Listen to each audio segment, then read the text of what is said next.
જય હિન્દ વિદ્યાર્થી મિત્રો, સ્વાગત છે તમારું આપણી આલ્ફામેટ ચેનલમાં। તો આજે આપણે જોવાનું છે સુપ્રીમ કોર્ટ। તો સુપ્રીમ કોર્ટના 30 પ્રશ્નો જોવાના છે। તો શરૂ કરીએ। પ્રશ્ન 1, સાસા વિધાન તપાસો। એમાં પહેલું વિધાન છે 1773 રેગ્યુલેટિંગ એક્ટ અંતર્ગત 1794માં કોલકાતા ખાતે સુપ્રીમ કોર્ટની રચના થઈ। બીજું વિધાન છે 26 જાન્યુઆરી 1950ના રોજ ભારતીય બંધારણ મુજબ સુપ્રીમ કોર્ટની રચના થઈ। તો અહીં વિદ્યાર્થી મિત્રો આપણે સીધા જવાબ જ બોલીશું, ઓપ્શન નહીં બોલીએ। તો અહીં વિદ્યાર્થી મિત્રો સાચો જવાબ આવશે બી, માત્ર બીજું વિધાન સાચું છે। પહેલું વિધાન એટલે ખોટું છે કેમ કે 1794ની બદલે આવશે 1774, એટલે કે 1773માં રેગ્યુલેટિંગ એક્ટ બન્યો અને એ અંતર્ગત 1774માં કોલકાતા ખાતે સુપ્રીમ કોર્ટની રચના થઈ હતી। પ્રશ્ન નંબર 2, સાચા વિધાન તપાસો। સુપ્રીમ કોર્ટમાં જજની સંખ્યા સંસદ કાયદો બનાવી નક્કી કરી શકે। બીજું વિધાન છે હાલમાં સુપ્રીમ કોર્ટના જજની સંખ્યા 1+33 જોવા મળે છે। અને ત્રીજું વિધાન છે હાલમાં સુપ્રીમ કોર્ટના મુખ્ય જજ સંજીવ ખન્ના રહેલા છે। તો અહીં વિદ્યાર્થી મિત્રો સાચો જવાબ આવશે સી, 3 વિધાન સાચા છે। પ્રશ્ન નંબર 3, સુપ્રીમ કોર્ટના જજને દૂર કરવાની પ્રક્રિયા બંધારણના કયા અનુચ્છેદમાં લખવામાં આવેલી છે? તો અહીં વિદ્યાર્થી મિત્રો સાચો જવાબ આવશે બી, 124(4). પ્રશ્ન નંબર 4, સાચા વિધાન તપાસો।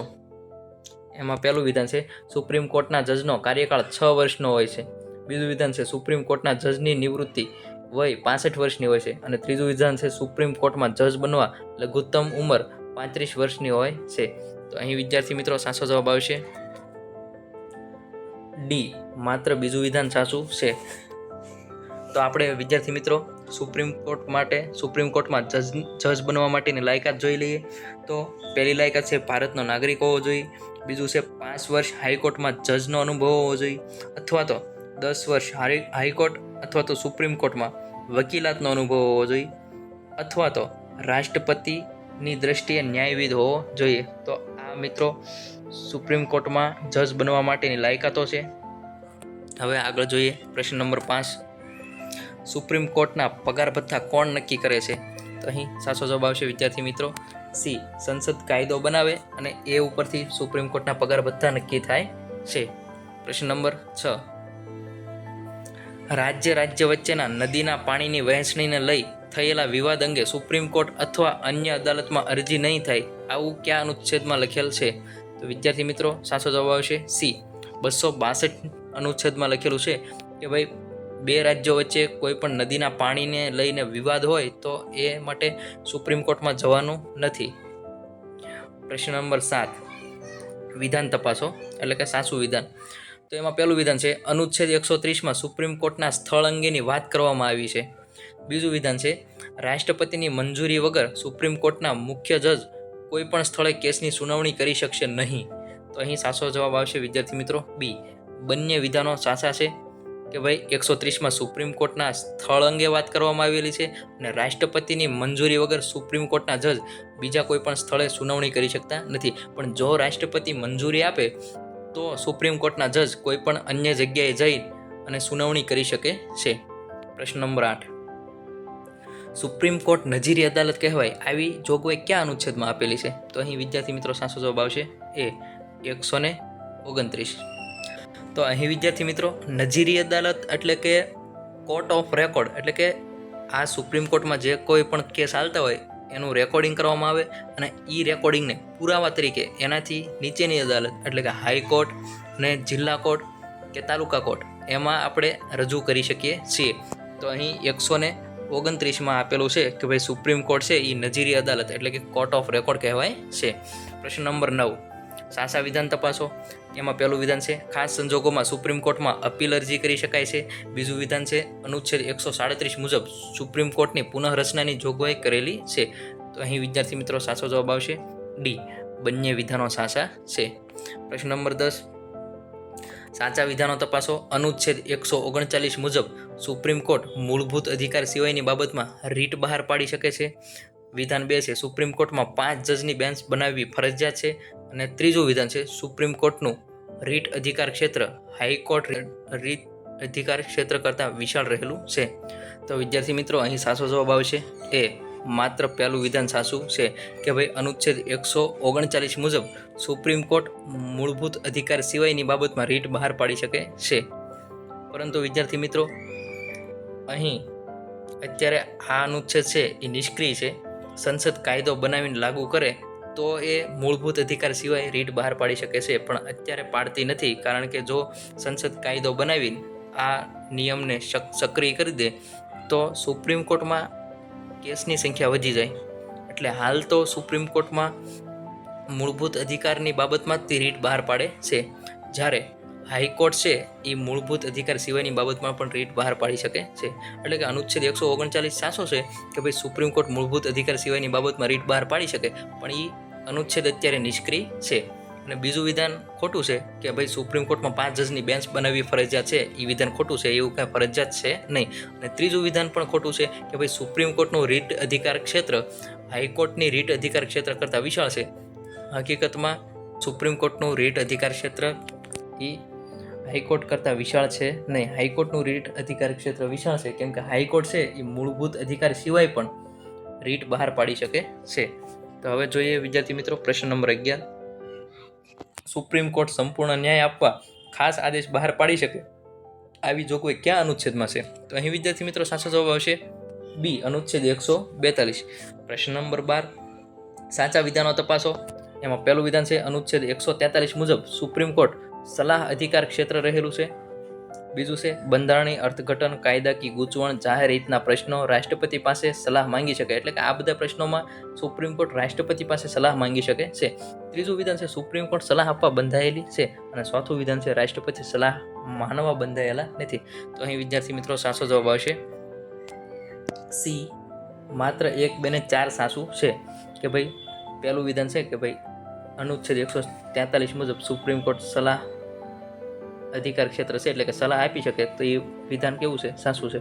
બીજું છે કે બંધારણીય અર્થઘટન, કાયદાકીય ગૂંચવણ, જાહેર હિતના પ્રશ્નો માટે સુપ્રીમ કોર્ટ રાષ્ટ્રપતિ પાસે સલાહ માંગી શકે છે. અને ત્રીજું વિધાન છે સુપ્રીમ કોર્ટ સલાહ આપવા બંધાયેલી છે. તો એ વસ્તુ ખોટી છે. સુપ્રીમ કોર્ટ સલાહ આપવા બંધાયેલી નથી. અને ચોથું છે રાષ્ટ્રપતિ સલાહ માનવા બંધાયેલા નથી. તો એ વિધાન સાચું છે. રાષ્ટ્રપતિ જો સુપ્રીમ કોર્ટ સલાહ આપે તો રાષ્ટ્રપતિ એ સલાહ માને અથવા ન પણ માને. પ્રશ્ન નંબર 13. સુપ્રીમ કોર્ટની કેસ ટ્રાન્સફર કરવાની જોગવાઈ કયા અનુચ્છેદમાં રહેલી છે? અહીં સાચો જવાબ આવશે વિદ્યાર્થી મિત્રો સી, અનુચ્છેદ 139 એમાં રહેલી છે. પ્રશ્ન નંબર 14. સુપ્રીમ કોર્ટના મુખ્ય જજ રાષ્ટ્રપતિની પૂર્વ મંજૂરી લઈ હાઈકોર્ટમાં કાર્ય કરતા મુખ્ય જજને થોડો સમય માટે સુપ્રીમ કોર્ટમાં નિમણૂક આપે છે, તેને શું કહે છે? અહીં વિદ્યાર્થી મિત્રો સાચો જવાબ આવશે બી, તદર્થ ન્યાયાધીશ કહેવામાં આવે છે. એટલે કે જ્યારે સુપ્રીમ કોર્ટમાં જજ ઓછા હોય અને કેસ વધુ હોય ત્યારે હાઈકોર્ટમાંથી અમુક જજને ચુકાદાઓ આપવા માટે સુપ્રીમ કોર્ટમાં નિમણૂક કરવામાં આવે છે, જેને તદર્થ ન્યાયાધીશ કહેવામાં આવે છે. અને વિદ્યાર્થી મિત્રો તદર્થ ન્યાયાધીશ એટલે કે એડહોક જજ પણ કહેવામાં આવે છે, કે જેની નિમણૂક રાષ્ટ્રપતિ દ્વારા કરવામાં આવે છે અને એનો કાર્યકાળ સામાન્ય રીતે 2 વર્ષ માટે હોય છે. તો હાઈકોર્ટના જજને અને સુપ્રીમ કોર્ટના જજના પગાર ભથ્થા મળવાપાત્ર છે. એટલે કે હાઈકોર્ટના જજને જ્યારે એ સુપ્રીમ કોર્ટમાં કામ કરે ત્યારે એની જેટલા જ પગાર ભથ્થા મળે છે. અને સુપ્રીમ કોર્ટમાં કેસ માટે જજની ફાળવણી કરવાની સિસ્ટમને રોસ્ટર સિસ્ટમ કહે છે. મુખ્ય જજને માસ્ટર ઓફ રોસ્ટર તરીકે ઓળખવામાં આવે છે. નેક્સ્ટ જોઈએ પ્રશ્ન 15. સાચા વિધાન તપાસો. એમાં પહેલું વિધાન છે સુપ્રીમ કોર્ટના જજના પગાર ભથ્થા અંગેનો ઉલ્લેખ અનુચ્છેદ 125માં જોવા મળે છે. બીજું વિધાન છે સુપ્રીમ કોર્ટના મુખ્ય જજનો પગાર 2.80 લાખ રૂપિયા રહેલો છે. અહીં વિદ્યાર્થી મિત્રો સાચો જવાબ આવશે સી, બંને વિધાનો સાચા છે. પ્રશ્ન નંબર 16. જોડકાઓ જોડવાના છે. અહીં પહેલું વિધાન છે અનુચ્છેદ 214. તો અનુચ્છેદ પ્રમાણેના જોડકાઓ અહીં આપેલા છે.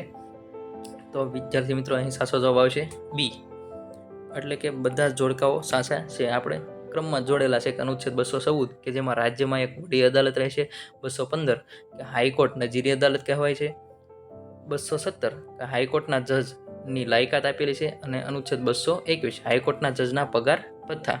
તો વિદ્યાર્થી મિત્રો જોઈએ હવે પ્રશ્ન નંબર 17. સાચા વિધાન તપાસો. વિધાન પહેલું છે 1861માં હાઈકોર્ટ અધિનિયમ અંતર્ગત કોલકાતા ખાતે દેશની પ્રથમ હાઈકોર્ટની રચના કરવામાં આવી હતી. વિધાન બીજું છે, હાલમાં દેશમાં 25 હાઈકોર્ટની રચના કરવામાં આવી હતી. તો અહીં સાચો જવાબ આવશે વિદ્યાર્થી મિત્રો ડી. બંને વિધાનો સાચા છે. પ્રશ્ન નંબર 18 સાચા વિધાનો જોવાના છે. એમાં પહેલું વિધાન છે, હાઈકોર્ટના જજની નિમણૂક રાષ્ટ્રપતિ કરે છે. બીજું વિધાન છે, હાઈકોર્ટના જજને શપથ રાષ્ટ્રપતિ લેવડાવે છે. અને ત્રીજું વિધાન છે, હાઈકોર્ટ જજની નિવૃત્તિ વય 65 વર્ષની છે. તો અહીં વિદ્યાર્થી મિત્રો સાચો જવાબ આવશે ડી. આપેલ તમામ વિધાનો સાચા છે. પ્રશ્ન નંબર 19 સાચા વિધાનો તપાસો. તેમાં પહેલું વિધાન છે, અનુચ્છેદ 226 મુજબ હાઈકોર્ટનું રીટ અધિકાર ક્ષેત્ર રહેલું છે. બીજું વિધાન છે, તાબાની અદાલતનો ઉલ્લેખ બંધારણના ભાગ 6માં જોવા મળે છે. ત્રીજું વિધાન છે, ગુજરાત હાઈકોર્ટમાં મંજૂર થયેલ જજની સંખ્યા 52 રહેલી છે. તો અહીં વિદ્યાર્થી મિત્રો સાચો જવાબ આવશે ડી. તમામ વિધાનો સાચા છે. પ્રશ્ન નંબર 20 જિલ્લા અદાલતની રચના અંગેની જોગવાઈ બંધારણના કયા અનુચ્છેદમાં છે? તો અહીં વિદ્યાર્થી મિત્રો સાચો જવાબ આવશે બી. 233 અનુચ્છેદ 233માં જિલ્લા અદાલતની રચના અંગેની જોગવાઈ રહેલી છે. પ્રશ્ન નંબર 21 વિધાન તપાસો એટલે કે સાચા વિધાન તપાસો. એમાં પહેલું વિધાન છે, જિલ્લા અદાલતમાં જજ બનવા 7 વર્ષનો અનુભવ જરૂરી છે. બીજું વિધાન છે, જિલ્લા અદાલતની નિવૃત્તિ વય 65 વર્ષની રહેલી છે. ત્રીજું વિધાન છે, જિલ્લા અદાલતના જજની સંખ્યા રાજ્યપાલ નક્કી કરે છે હાઈકોર્ટના મુખ્ય જજની ભલામણથી. તો અહીં વિદ્યાર્થી મિત્રો સાચો જવાબ આવશે સી. માત્ર 1 અને 3 સાચું છે. પ્રશ્ન નંબર 22 હાઈકોર્ટ નજીરી અદાલત કહેવાય તેમજ હાઈકોર્ટના અપમાન બદલ સજા થાય છે. આની જોગવાઈ બંધારણના કયા અનુચ્છેદમાં રહેલી છે? અહીં સાચો જવાબ આવશે વિદ્યાર્થી મિત્રો બી. 215માં રહેલી છે. પ્રશ્ન નંબર 23 સાચા વિધાન તપાસો. એમાં પહેલું છે, હાઈકોર્ટના જજનો પગાર કેન્દ્રની સંચિત નિધિમાંથી થાય છે. અને બીજું વિધાન છે, હાઈકોર્ટના જજનું પેન્શન રાજ્યની સંચિત નિધિમાંથી થાય છે. તો અહીં વિદ્યાર્થી મિત્રો સાચો જવાબ આવશે સી. બંને વિધાન સાચા છે કે ભાઈ હાઈકોર્ટના જજનો પગાર સંચિત નિધિમાં થાય, પણ એનું પેન્શન હોય એ રાજ્યની સંચિત નિધિમાંથી થાય છે, જ્યારે પગાર છે એ કેન્દ્રની સંચિત નિધિમાંથી થાય છે. પ્રશ્ન નંબર 24 સાચા વિધાન તપાસો. એમાં પહેલું વિધાન છે, સુપ્રીમ કોર્ટના જજને દૂર કરવા માટે લોકસભામાં 50 સભ્યોનું સમર્થન જરૂરી છે. અને બીજું વિધાન છે, સુપ્રીમ કોર્ટના જજને દૂર કરવા માટે રાજ્યસભામાં 100 સભ્યોનું સમર્થન જરૂરી છે. તો અહીં વિદ્યાર્થી મિત્રો સાચો જવાબ આવશે સી. બંને વિધાનો સાચા છે. પ્રશ્ન નંબર 25 સંસદ દ્વારા જજ તપાસ અધિનિયમ કયા વર્ષે બનાવવામાં આવ્યો હતો? તો અહીં વિદ્યાર્થી મિત્રો સાચો જવાબ આવશે એ. 1968માં આ અધિનિયમ બનાવવામાં આવ્યો હતો. પ્રશ્ન નંબર 26 સાચા વિધાનો તપાસો. સુપ્રીમ કોર્ટના અધિકાર ક્ષેત્રમાં વધારો કરવાની સત્તા સંસદ પાસે રહેલી છે. અને બીજું છે, સુપ્રીમ કોર્ટના ન્યાયાધીશના પગાર રાષ્ટ્રપતિ નક્કી કરે છે. તો અહીં વિદ્યાર્થી મિત્રો સાચો જવાબ આવશે એ. માત્ર પહેલું વિધાન સાચું છે કે ભાઈ સુપ્રીમ કોર્ટના અધિકાર ક્ષેત્રમાં વધારો કરવાની સત્તા છે એ સંસદ પાસે રહેલી છે.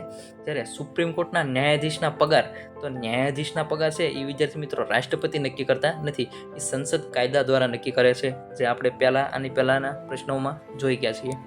હવે પ્રશ્ન નંબર 27 સુપ્રીમ કોર્ટનું મૂળ ક્ષેત્રાધિકાર કયા અનુચ્છેદમાં આપવામાં આવેલું છે? તો અહીં વિદ્યાર્થી મિત્રો સાચો જવાબ આવશે બી. અનુચ્છેદ 131માં સુપ્રીમ કોર્ટનું મૂળ ક્ષેત્રાધિકાર આપવામાં આવેલું છે. પ્રશ્ન નંબર 28 સાચા વિધાનો તપાસો. એમાં પહેલું વિધાન છે, કાયદાકીય બાબતમાં સુપ્રીમ કોર્ટ પાસે રાષ્ટ્રપતિને સલાહ લેવાનો અધિકાર છે. અને બીજું વિધાન છે, ભારતીય બંધારણના સંરક્ષક તરીકે સુપ્રીમ કોર્ટ રહેલી છે. એ સાચો જવાબ આવશે વિદ્યાર્થી મિત્રો સી. બંને વિધાનો સાચા છે કે ભાઈ કાયદાકીય બાબતમાં સુપ્રીમ કોર્ટ પાસે રાષ્ટ્રપતિ સલાહ માંગી શકે છે. અને બીજું વિધાન છે કે ભાઈ ભારતીય બંધારણના સંરક્ષક તરીકે સુપ્રીમ કોર્ટ આવેલી છે. પ્રશ્ન નંબર 29 સાચા વિધાન તપાસો. એમાં પહેલું વિધાન છે, હાઈકોર્ટના ન્યાયાધીશને મહાભિયોગ જેવી પ્રક્રિયા દ્વારા દૂર કરી શકાય છે. બીજું છે, હાઈકોર્ટના ન્યાયાધીશની નિવૃત્તિ વય 65 વર્ષ રહેલી છે. ત્રીજું વિધાન છે, હાઈકોર્ટના ન્યાયાધીશની સંખ્યામાં વધઘટ કરવાની સત્તા રાષ્ટ્રપતિ પાસે રહેલી છે. તો અહીં વિદ્યાર્થી મિત્રો સાચો જવાબ આવશે ડી. આપેલ તમામ વિધાનો સાચા છે. હવે છેલ્લો પ્રશ્ન નંબર 30 રીટ અરજી જાહેર કરવાની હાઈકોર્ટની સત્તા કયા અનુચ્છેદમાં આવેલી છે? તો અહીં વિદ્યાર્થી મિત્રો સાચો જવાબ આવશે સી. અનુચ્છેદ 226માં રીટ અરજી જાહેર કરવાની હાઈકોર્ટ પાસે સત્તા આવેલી છે. તો થેન્ક યુ વિદ્યાર્થી મિત્રો. તો મળીએ પાછા નેક્સ્ટ લેક્ચરમાં. જય હિન્દ, જય ભારત.